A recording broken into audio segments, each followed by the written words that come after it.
Y por esto el fútbol es el deporte más hermoso del mundo.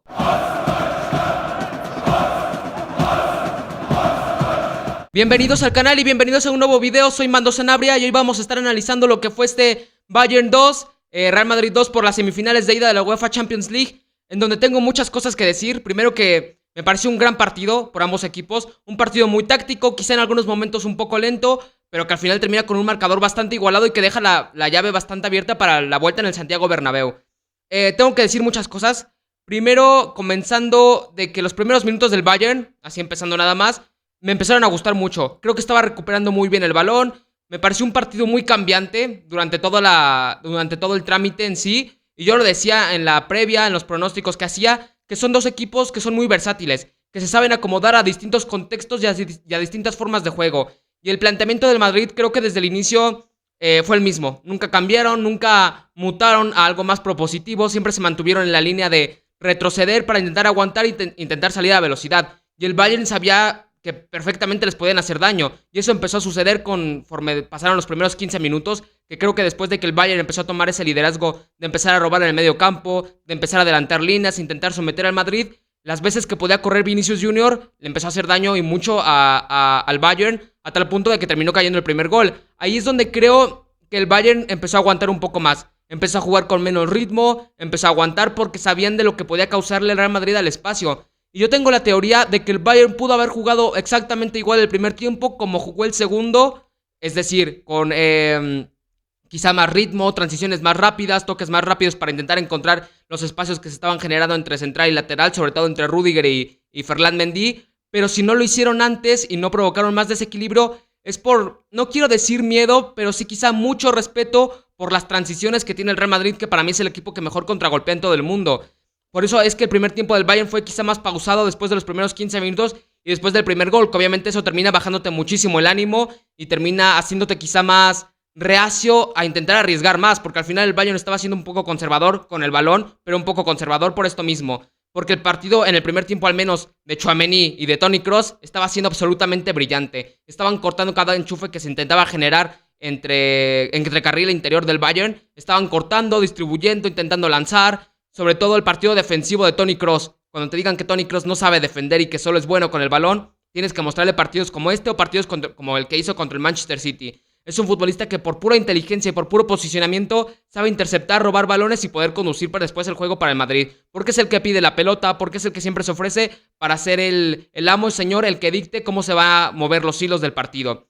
Después de eso, después del primer tiempo, ¿a quién quiero destacar del Bayern en el primer tiempo? Me gustó muchísimo el partido de Mazraoui, por ejemplo. Me parece que estuvo bastante firme como lateral izquierdo y para mí hoy es titularísimo por delante de Alphonso Davies, pero a kilómetros, a años luz.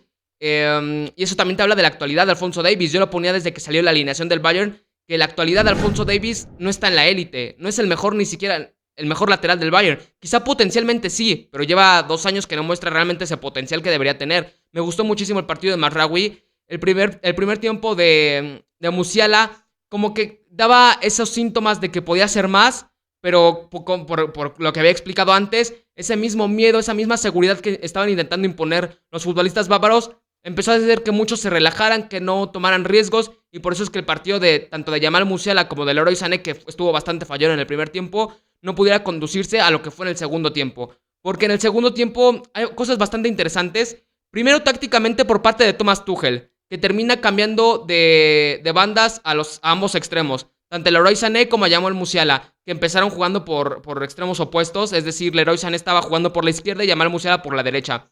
Cuando los cambia, termina cambiando todo el rollo. Porque como luego salen en el primer tiempo, se empiezan a enchufar. Y aquí es donde cae el primer gol por conducto de Leroy Sané, que es una individualidad tremenda. Y que yo lo decía que para mí Leroy Sané es uno de los futbolistas más extraños de la élite. Porque es un jugador que, al contrario de lo que es el Real Madrid, que el Real Madrid te hace parecer lo complejo bastante sencillo, o hace de lo complejo lo sencillo, Leroy Sané te hace parecer lo sencillo en algo más complejo. Pero cuando le sale lo complejo es un futbolista totalmente determinante por pura velocidad, por pura gambeta. Termina escorándose entre muchos futbolistas del Madrid para sacar un remate al primer poste imparable. Era una bala total.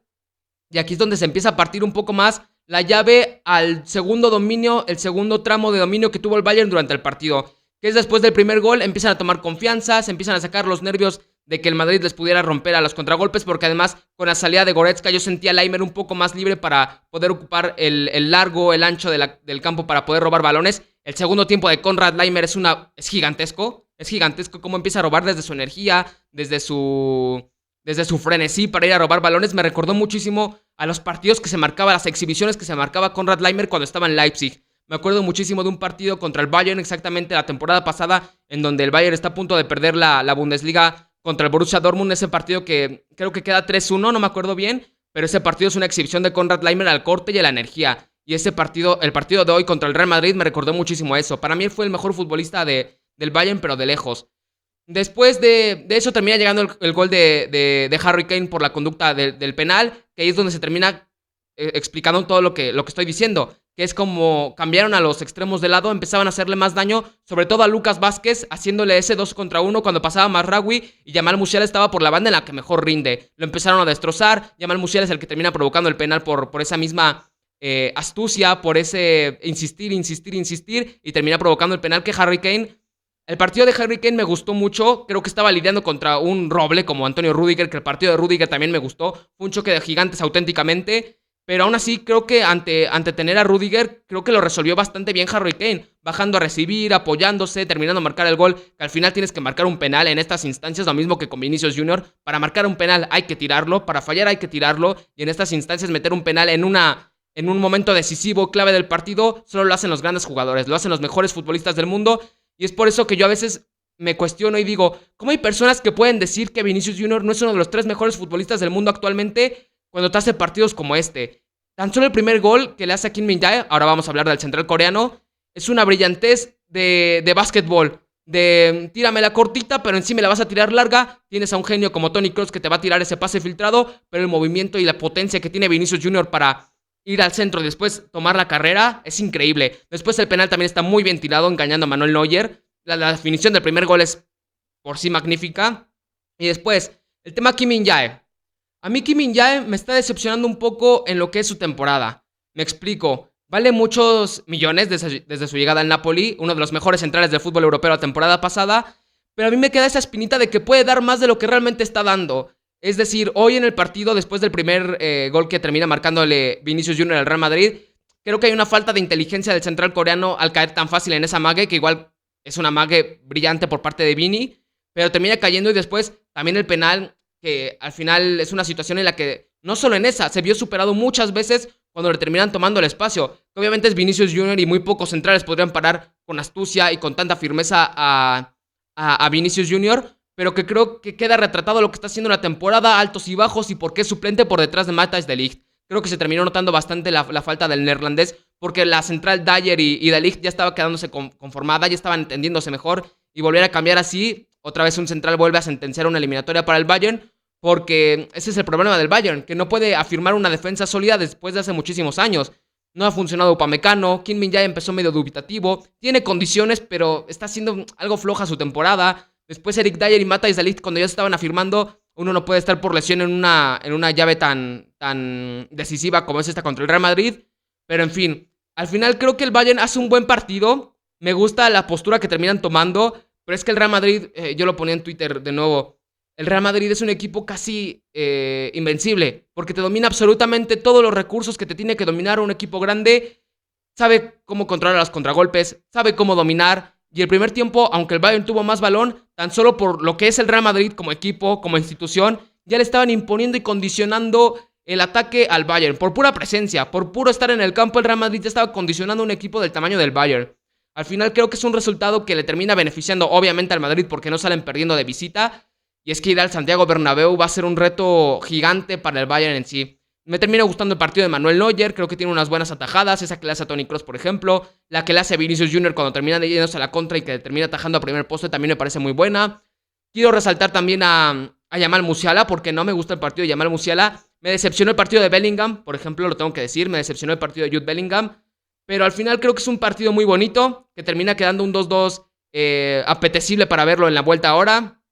Y creo que hay muy pocas cosas más que decir, más que el Real Madrid es un equipazo, es un señor equipo, y que el Bayern está haciendo lo que puede desde su calidad, que sabemos que tiene, y desde el planteamiento más que nada táctico y colectivo que individual. porque no van a funcionar uno sin el otro. El Bayern necesita hacer un partido redondo básicamente en el Santiago Bernabéu para intentar pasar de ronda, porque si no haces un partido perfecto contra el Madrid, estás fuera. Lo vimos contra el Manchester City, lo hemos visto con el mismo Leipzig, que pudo eliminar al Madrid, pero al final no lo terminó haciendo porque no hizo el partido perfecto que debes hacer.